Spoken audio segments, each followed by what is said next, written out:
नमस्कार, मैं रवि आसलीवाल। आज देश की तमाम खबरों में आपका स्वागत है और वो खबरें जिनसे आपको विकास हो सके, जिनसे आपको फायदा हो सके या जिनको जानना आपके लिए जरूरी है। आप न्यूज़ के चैनल इसलिए देखते हैं ताकि आपको सूचना मिल सकती हो, और अगर आप सूचना प्राप्त करना चाहते हैं तो आप हमारे चैनल को सब्सक्राइब भी कर सकते हैं। लेकिन यदि आपको ऐसे चैनल देखने हैं जिसमें सिर्फ किसी का अपमान होता हो, आपके मन में गंदगी भरने का काम होता हो, और हाँ, आपको बच्चों की फीस से, जैसे मेडिकल की फीस 1 करोड़ रुपए में एक डॉक्टर बनते हैं, अगर उनसे कोई समस्या नहीं हो तो आप किसी भी लड़ाई झगड़े की बहस देखिए, उन पे किसी मीडिया पे 1 करोड़ रुपए की फीस क्यों लगती है मेडिकल कॉलेजों में, किसी में कोई चर्चा नहीं, क्योंकि इससे आपको फायदा हो सकता है। वो चर्चा नहीं होगी, वो चर्चा होगी जिनसे उनको फायदा हो सकता है, जिनसे मीडिया चैनल्स को फायदा हो सकता है, टीआरपी में घोटाला कर सकते हैं। तो इसलिए आप वो देखें, वो चैनल देखें, वो मीडिया में बहस देखें, ताकि आपको फायदा हो, देश का विकास हो सके, अपने बच्चों का विकास हो सके। वरना वो अपने प्रोपेगेंडा में लगे हुए हैं, इसका खामियाजा हमको भुगतना पड़ेगा। तो या तो हम ऐसे चैनल देखना बंद करें या उन चैनल्स को देखने की आदत डालें जिनमें समाचार हो। तो अगर आपको लगता है कि हमारे चैनल में, हमारे इसमें यूट्यूब चैनल पे अगर मीडिया में के बजाय अगर अच्छी खबरें हैं तो आप हमारे चैनल को सब्सक्राइब कर सकते हैं। तो बढ़ते हैं खबरों की ओर। नए कृषि कानूनों को रद्द करने की मांग को लेकर धरने पर बैठे किसानों के आंदोलन को 1 महीना पूरा हो गया। किसान 1 महीने पहले सिंगू बॉर्डर पर 26 नवंबर को जुटे थे। तब नवंबर की सर्दी इतनी नहीं चुभती थी जितनी कि आज 26 दिसंबर की सर्द हवा चुभती है। सिंगू बॉर्डर पर, टिकरी बॉर्डर, गाजीपुर बॉर्डर में पिछले 1 महीने में टेंट और ट्रैक्टर में किसानों की पूरी गृहस्थी बस गई। सड़क पर रात गुजार रहे किसान सर्द हवाओं की चपेट में आकर भले ही एक पल को कांपने डोलने लगते हो, लेकिन उनके इरादे अभी नहीं डोले हैं। पिछले 32 दिनों से किसानों का घमासान सड़कों पर चल रहा है। किसान हर हाल में नए कृषि कानूनों को खत्म करवाना चाहते हैं, जबकि सरकार कानून में संशोधन के लिए तैयार है। इस गतिरोध के बीच कम से कम किसान सरकार से बातचीत को तैयार हो गए हैं। अब किसान 29 दिसंबर को सरकार से बातचीत करने जाएंगे। वहीं नए साल 2021 में कोरोना महामारी से निजात मिलने की उम्मीद बढ़ती जा रही है। एक तरफ भारत में जहां कोरोना वैक्सीन की तैयारियां जोरों पर है, तो वहीं अब संक्रमण की रफ्तार पर भी ब्रेक लगता दिखाई दे रहा है। केंद्रीय स्वास्थ्य मंत्रालय के मुताबिक देश में कोरोना मरीजों के स्वस्थ होने की संख्या में तेजी से बढ़ने के साथ ही एक्टिव मामलों की संख्या में लगातार गिरावट आई है।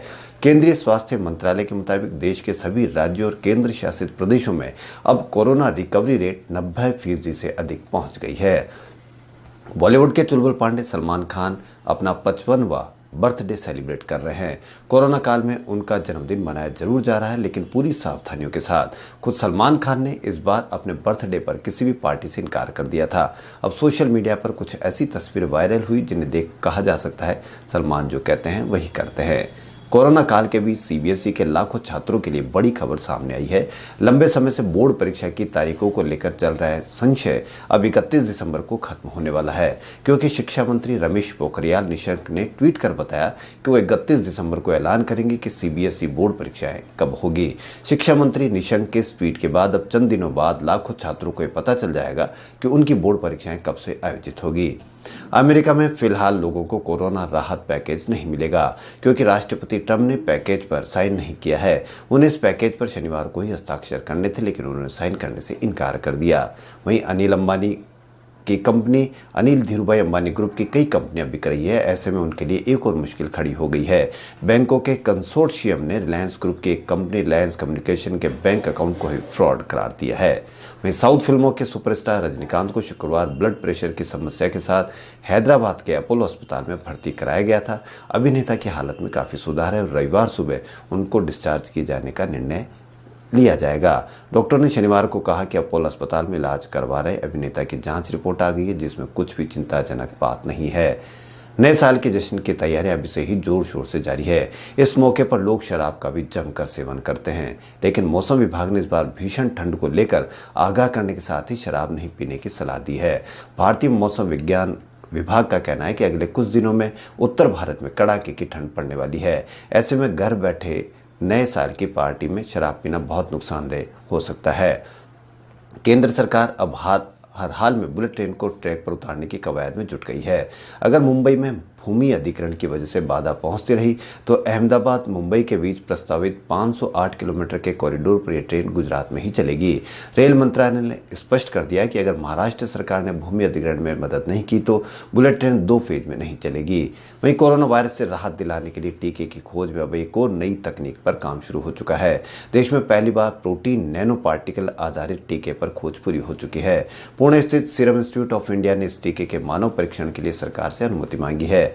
ऑक्सफोर्ड यूनिवर्सिटी और एस्ट्राजेनेका कोविशील्ड के साथ साथ SII अब प्रोटीन नैनो पार्टिकल टीका पर भी परीक्षण करेगा। वहीं ब्रिटेन में मिले कोरोना वायरस से नए स्ट्रेन को लेकर भारत में अभी उपचार और जांच की प्रक्रिया में बदलाव की जरूरत नहीं है। शनिवार को नए स्ट्रेन से जुड़े हालातों को लेकर राष्ट्रीय टास्क फोर्स की बैठक हुई, जिसमें फैसला किया गया कि राज्य में कम से कम 5% सैंपल की जीनोम सीक्वेंसिंग होगी। वहीं भारतीय अंतरिक्ष अनुसंधान संगठन अपने महत्वाकांक्षी मानव अंतरिक्ष मिशन गगनयान के लिए हरित ऊर्जा प्रणोदक बना रहा है। इसका इस्तेमाल रॉकेट के हर चरण में होगा। यह जानकारी इसरो के प्रमुख के सिवन ने दी। SRM institute of science and technology के 16वें दीक्षांत समारोह में अपने संबोधन में सिवन में ये बात कही। वहीं चुनाव आयोग मतदाता पहचान पत्र को अधिक सुरक्षित और सर्वग्राही बनाने के साथ हाईटेक फॉर्मेट में पेश करने जा रहा है। राष्ट्रीय मतदाता दिवस जो 25 जनवरी को आता है, देश के 1.46 करोड़ से ज्यादा मतदाताओं को डिजिटल वोटर आई कार्ड का तोहफा दे सकता है। इसके लिए केंद्रीय चुनाव आयोग तैयारी कर रहा है।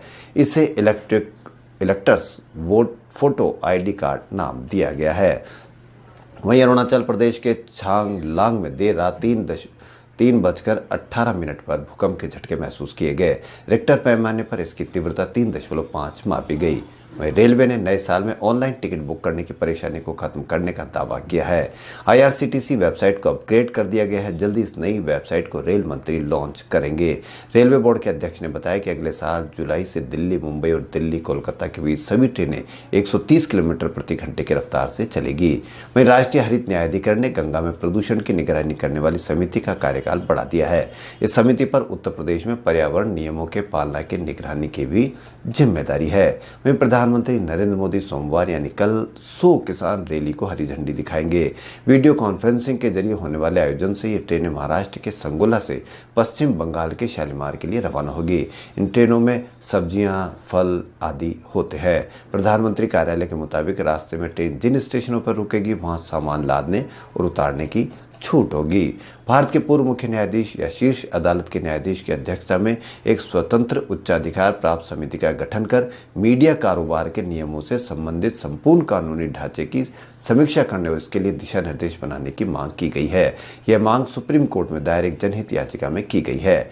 देश भर में पिछले 24 घंटों में कोरोना वायरस के मात्र 18,732 नए केस सामने आए, जो 1 जुलाई के बाद एक दिन में कोविड-19 के सबसे कम मामले हैं। इसके साथ ही देश में कोरोना वायरस संक्रमितों की कुल संख्या बढ़कर 1 करोड़ से ज्यादा हो गई और पिछले 24 घंटों में मात्र 289 मरीजों की कोविड-19 की वजह से मौत हुई है। यह एक बहुत ही राहत की खबर है।